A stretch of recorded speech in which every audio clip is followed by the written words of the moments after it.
आपण धनत्रयोदशी हा सण साजरा करण्यामागे काय कारण आहे?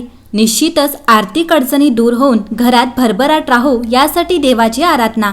तर या दिवशी भक्त मनोभावे पूजा तर करतातच, परंतु पूजेसह काही सोपं काम केलं तर धनासंबंधी अडचणीही दूर करता येतात। कारण या दिवशी शुभकार्य केल्यानं त्याच्या 13 पटीने लाभ होतो असेही म्हणतात। मंडळी, अश्विन महिन्याच्या त्रयोदशीला धनतेरस अर्थात धनत्रयोदशी हा सण देवांचे वैद्य धन्वंतरी यांचा जन्मदिवस म्हणून साजरा करण्याची प्रथा आहे।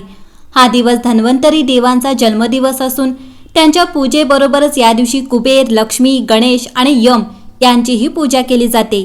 धनतेरस हे नाव 2 संस्कृत शब्दावरून आले आहे। धना म्हणजे संपत्ती आणि तेरस जो 13व्या दिवसाला सूचित करतो। हा विशेष दिवस हिंदू चंद्र कॅलेंडरनुसार 2024 मध्ये धनत्रयोदशी मंगळवार 29 ऑक्टोबर रोजी भक्ती आणि उत्साहाने साजरी केली जाईल। धनत्रयोदशीचा शुभ मुहूर्त संध्याकाळी 6:55 ते रात्री 8:22 पर्यंत असणार आहे। मंडळी, या दिवशी सकाळी लवकर उठून नियमित कामातून निवृत्त होऊन पूजेची तयारी केली जाते। घराच्या ईशान्य दिशेलाच पूजा करावी। पूजेच्या वेळी आपले तोंड उत्तर, पूर्व किंवा उत्तर दिशेला असले पाहिजे। पूजेच्या वेळी पंचदेवांची स्थापना करावी।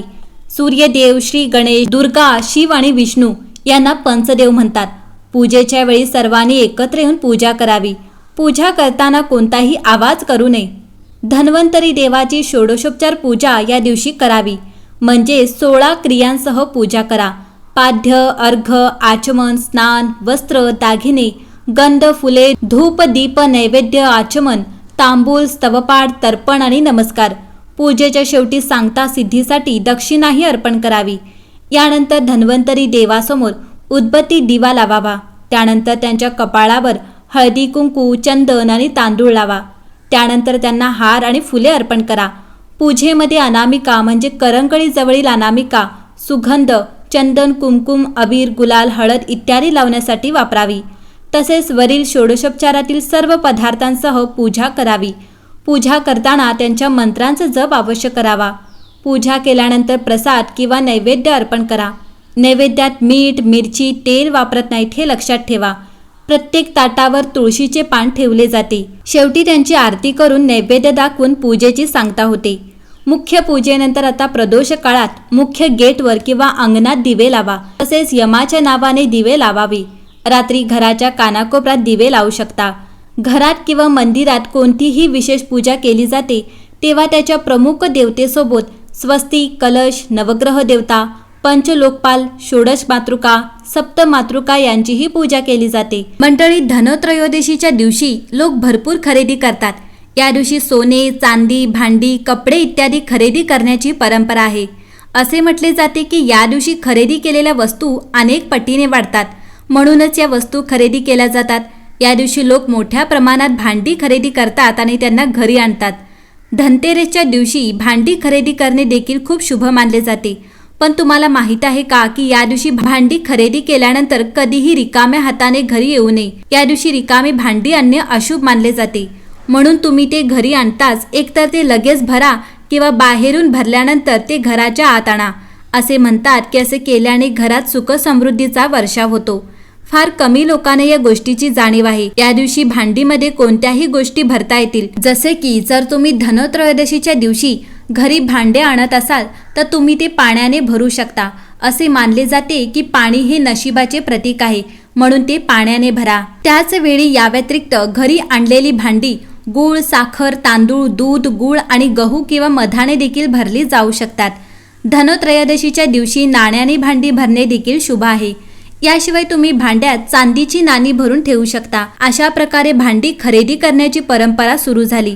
पौराणिक कथेनुसार अश्विन महिन्याच्या त्रयोदशीच्या तारखेला महामंथनाच्या वेळी भगवान धन्वंतरी अमृत कलश घेऊन प्रकट झाले, म्हणून या तारखेला धनतेरस किंवा धनत्रयोदशी म्हणून ओळखले जाते। कारण या दिवशी भगवान धन्वंतरी हातात कलश घेऊन प्रकट झाले होते, म्हणून कलश किंवा इतर कोणतेही पात्र खरेदी करण्याची परंपरा या दिवशी सुरू झाली। मंडळी, भांड्यांबरोबरच धनत्रयोदशीच्या काळात सर्वात लोकप्रिय खरेदी म्हणजे सोने।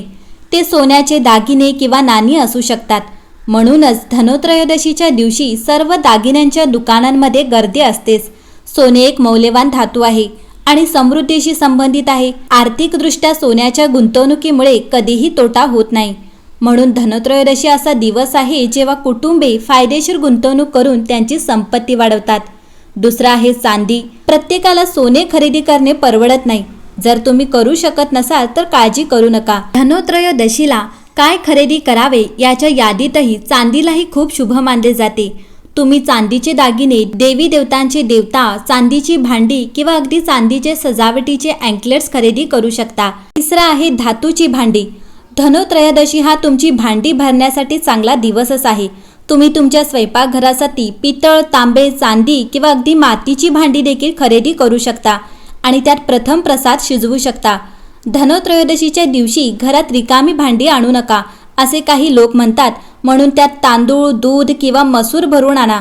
भांडी स्वयंपाक आणि घरातील सदस्यांना खायला घालण्यासाठी वापरली जातात आणि म्हणून ती समृद्धीची चिन्हे मानली जातात। त्यानंतरच आहे इलेक्ट्रॉनिक वस्तू।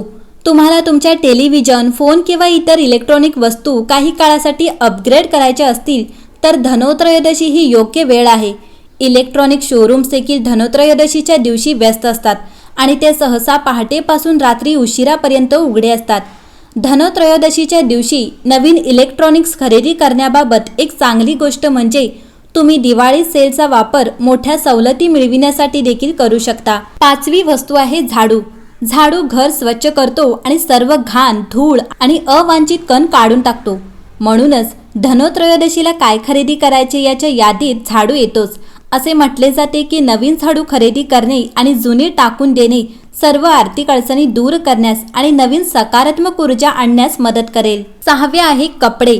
धनत्रयोदशीच्या दिवशी नवीन वस्तू खरेदी करण्यामागील संकल्पना म्हणजे घरात सकारात्मक ऊर्जा निर्माण करणे आणि सदस्यांना सणासुदीच्या काळात उत्साही ठेवणे। नवीन कपडे खरेदी करणे हा एक उत्तम मार्ग आहे। कुटुंबाच्या आवडीच्या कपड्यांमध्ये गुंतवणूक करा आणि त्यांच्या चेहऱ्यावर हसवण। धनत्रयोदशीला कपडे खरेदी करणे ही खूप शुभ मानले जाते। त्यानंतर आहे देवी देवतांच्या मूर्ती। धनत्रयोदशी हा तुमच्या पूजेच्या खोलीत जोडण्यासाठी आणि देवी देवतांच्या नवीन पुतळ्या काढण्यासाठी देखील योग्य दिवस आहे। तुम्ही पितळ, चांदी, संगमरवरी किंवा लाकडी मूर्ती विकत घेऊ शकता, आरती करू शकता आणि त्यांना तुमच्या पूजा कक्षात संग्रहात जोडू शकता।